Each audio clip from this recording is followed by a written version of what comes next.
So, Jonathan, we're here at the tank. The team still has the colors teal, right? Indeed. A lot of people would say not much has changed with the Sharks in the last 365 days. Does anybody say that? I'm here to argue that.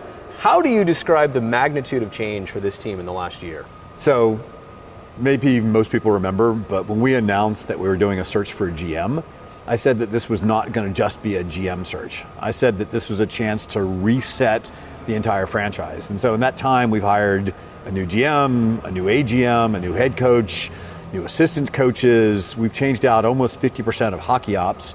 That's been visible to a lot of fans. What probably less visible is made a lot of changes on the business side as well. So when we say this is a new era in Sharks hockey, that might be a catchy marketing phrase, but it's actually true. We've changed up a lot of things. Although we were tremendously successful for the last 20 years, it's time to do things differently. Well, speaking of change, the jerseys are different this year. When things came out, people got the first impression of an image. Maybe they weren't entirely sure about it, but I'll tell you the overwhelming theme that I see when they see him in person, that's when they get won over. What are you seeing about the reception of those jerseys? So, look, we have 6 new jerseys, to be fair. We got 3 at the Sharks level and 3 at the Barracuda level. True. And the reception to all 6 have been fantastic. You're right. Some people, particularly those that are traditionalists, didn't necessarily like the all teal look originally, but they've really caught on. Sales have been phenomenal. In fact, supply chain issues have kept us from selling as much as we'd like. For people that don't know, the hottest jerseys right now are the reverse retro. We don't actually have those available right now, so we're only taking them as pre-order. And those pre-order sales just in the first couple of days have been outstanding. Yeah. The tie to the seals is awesome. I mean, it's a great piece of history, and it looks pretty cool, too. But now, which do you think sells better, though? The teal or the white? What would you guess? Probably the white. So it's interesting. Teal is still outselling the white. But normally you'd expect the home jersey to be 3 or 4 times. Right, but it's not that gap. It's not that gap. It's a much narrower gap, which means people are very excited about the away white. Now that we have seen the jerseys, we've understood that, some design and thought went into evolve, right? Something brand new. How long was this process to get new jerseys? Are we talking months or are we talking years? Yeah, so jersey development takes much longer than people realize. The actual design process isn't as complicated as you might think. From probably March of 2021, we went back and forth, and it was about 4 or 5 month process to do the design. But then you got to figure out the implementation as well. And most of that takes place offshore. From the press go to actually get it through the development process is more than a year. And frankly, we don't have enough of them yet, so it's a bit longer than even a year.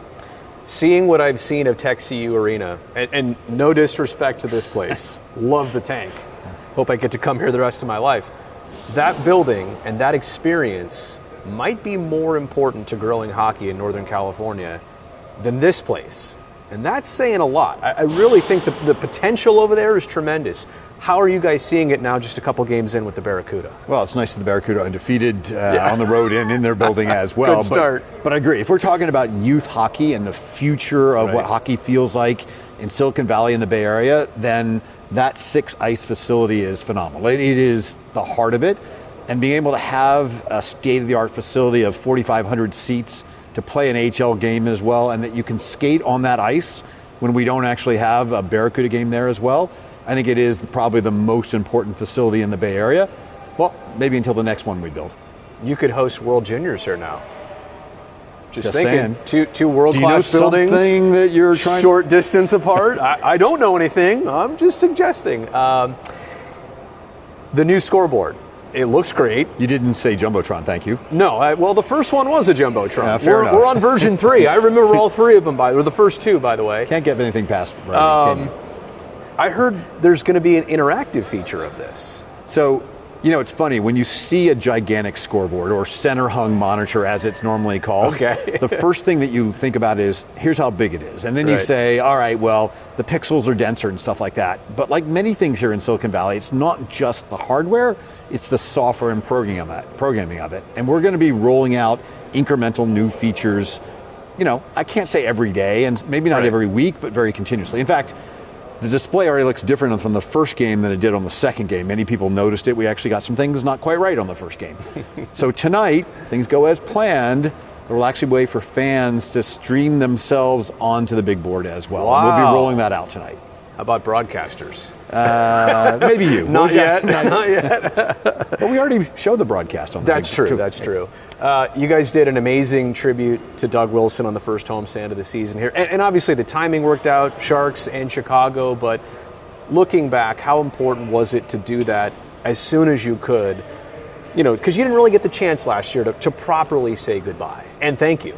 So it's great that Doug could show up. Yes. And he's been such a foundational aspect of our franchise, had so much impact on who we've been and who we are today. So it was great to see him in person. Yeah. Because frankly, most people haven't had a chance to interact with him for more than a year. Very true.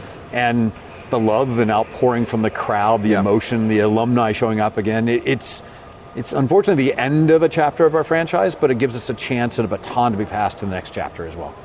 It was very well done, I have to say. Thank you for that.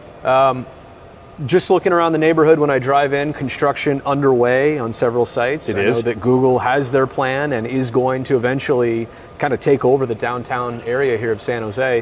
What's the latest on the protections for this building to exist, not just for the Sharks, but concerts, other events you hold? I know it's kind of been back and forth on all of a sudden it is protected and there are some plans and then maybe sometimes there's not. How are we sitting right now? Well, as a reminder, it's not just Google. There are lots of big projects that are happening at our doorstep. You know, Downtown West, which it's been informally called as Google, is part of it, but the development outside of Google is just as big as the Google development as well. BART's coming to our backyard, which will have its own disruption as well.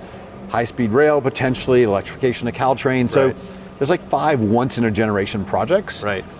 I would say conversations continue, but it would be too soon to say they've all been resolved. We continue to be optimistic. We're optimistic by nature, but protection of getting people in and out in a timely manner is the number one issue. And right now, there's still some substantial issues that have to be resolved before I can say to fans, don't worry, you'll be able to get here. And the worry is, you get a little bit suffocated. Well, exactly right. Roads construction could narrow on all down. 4 sides. The parking lot could go away? Could go away entirely. Because we have not agreed to that yet. These are concerns. I mean, these are concerns of the average person. I don't think they would want that to happen. Well, you know, it's funny. Funny is the wrong phrase, but if you look at surveys of our building for concerts and for hockey games, because sometimes we think hockey first. Of course. That when we ask people what they like, when they don't like, what they like, number 1 or number 2 was almost always access. Yeah. How easy it is to get into this building from almost wherever you are in the Bay Area. How easy it is to get out afterwards. If that goes from one of our largest strengths to one of our weaknesses, that's going to fundamentally act the experience of being here. So, if there is a Diridon BART station right across the street, I assume that's a good thing for this venue overall? I'd say if there is a Diridon station across the street, that is great for downtown San Jose. Yeah. It's unclear whether it benefits seen. us at all. If you look at Sharks fans and where they are geographically, and we do map them, both season ticket members and individual game buyers, not many of them, I don't want to put a number on, but come a small from where percentage BART services. That's right. Most of them come from Would it areas open south, a new door though for? So that's what the hopeful is. Maybe we'll draw more people from the East Bay. Now that will help concerts because we do draw a fair number of concert goers from the East Bay, but it's unclear of the current generation of Sharks fans how much it will help. Last thing, and it's hard to believe. You, by the way, you could take BART, right? Yeah. It's actually I stopped by on the station, but I like driving it. Okay, so there you go. This is one of the oldest buildings in the NHL, and it's hard to believe when you look at it because it's clean like Disneyland is, right? It's got the age of Disneyland, but it's got the cleanliness and the upkeep. I look at the list of things you guys have done, from improving the lighting system to improving the ice system to the HVAC to the LED lights in the seats to the new scoreboard to the BMW club. How do you balance like this building getting older, but at the same time, it doesn't ever feel like that? I mean, you've thrown a ton into it. You're very invested in this particular building. We are. So we have just a different philosophy than most buildings. Most buildings open and then they stay status quo for 10, 15, 20, 30 years. And then they need some gigantic renovation in the hundreds of millions of dollars. From the very beginning, we said, we're going to upgrade this building every single year. I think the first upgrade happened 2 years after the building happened. And in the last decade or so, we've averaged about $10 million of improvements or fixes in this every off season. I know I often say there is no off season, but at least when the Sharks are not playing. Sometimes a little more, sometimes a little less. And so therefore we've actually spent more on upgrading the building than it cost to build the building originally as well. It's why it feels newer. It doesn't feel 30 years old. we plan to continue that process. Hasso has said, let's double down and continue to modernize the building. I'm not ready to scoop and tell you what we're going to do in summer 2023. Oh. But we have plans already. All right. And we'd love to invest as much, if not more, as we have already, assuming we settle our issues and we extend the lease. Right now, the lease only goes to 2040. We'd love to see it go to 2065 and beyond. Just to know that your investment is going to be sound for more decades to come. That's right. By the way, that Randy Hahn statue you don't want to talk about? I think right there. Is that where it goes? Yeah, and right next to Jumbo. I think there are 2 player statues that might go up first. Jonathan, thank you so much for all of this. Appreciate it. Happy to do it. Good seeing you, Brody. All right.